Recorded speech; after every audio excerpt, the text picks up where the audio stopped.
Hi folks, it's Andy. Welcome to Tip of the Week. Today we're going to be talking about something that might be new, but the concept of it, it's not really so new, but it's super, super useful, okay? And it is called Kawasu, okay? Kawasu. Kawasu isn't really a piece of terminology in Kendo. It's just a Japanese word that means to dodge or evade, okay?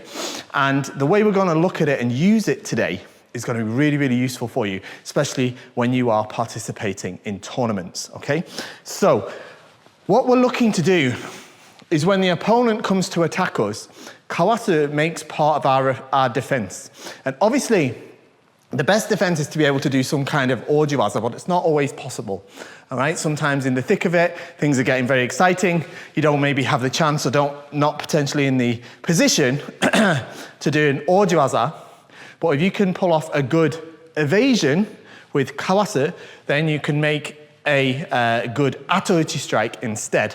So the concept is essentially that if we just talk about it very, very slowly, when our opponent comes to hit us, of course we're going to defend with our shinai, okay? We're going to defend with our shinai. And the first key point here is we want to try to keep the shinai in front of us, all right? Try not to defend with the shinai this way, all right? It's likely that they might reach over it and they might easily be able to hit your kote or a different position.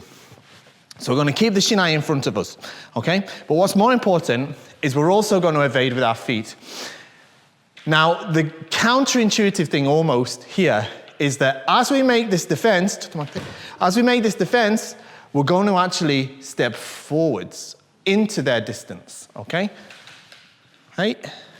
This way, okay? You see how I took a step forwards into that, all right?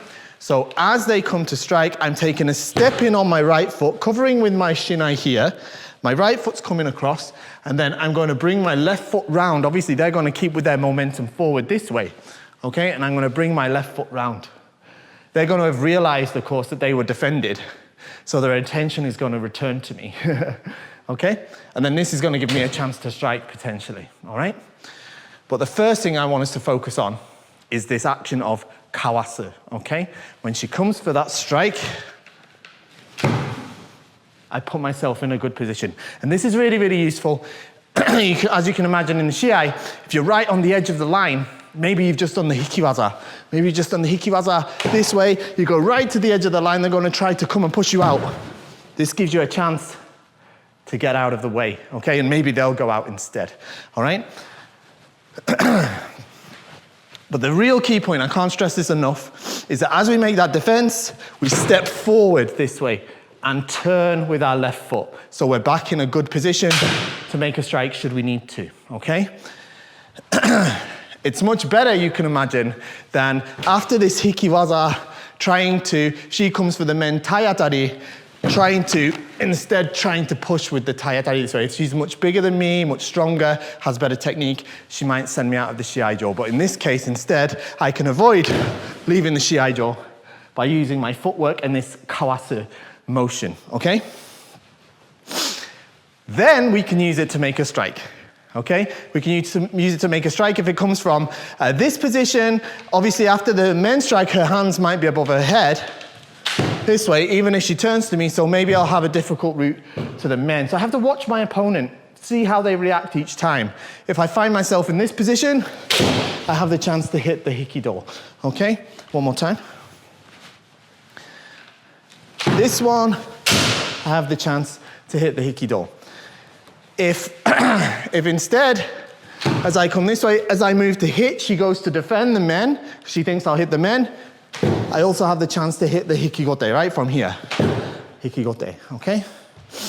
Maybe if she is doing that taiatari, or she gives up on the men after she realizes that it's been defended, in that case, I'll have the chance to hit the men.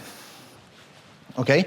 But what we're doing, in other words, is maybe after an interaction, perhaps after a hikiwaza, or perhaps after I hit a door strike, like this, she comes chasing after me, I have the chance to turn that into another technique, rather than just receive her momentum, stop the flow between us, and have to start again. Instead, we can keep the momentum going and maybe pick out a waza from it, okay? And that is how you do kawasu, or to dodge or evade.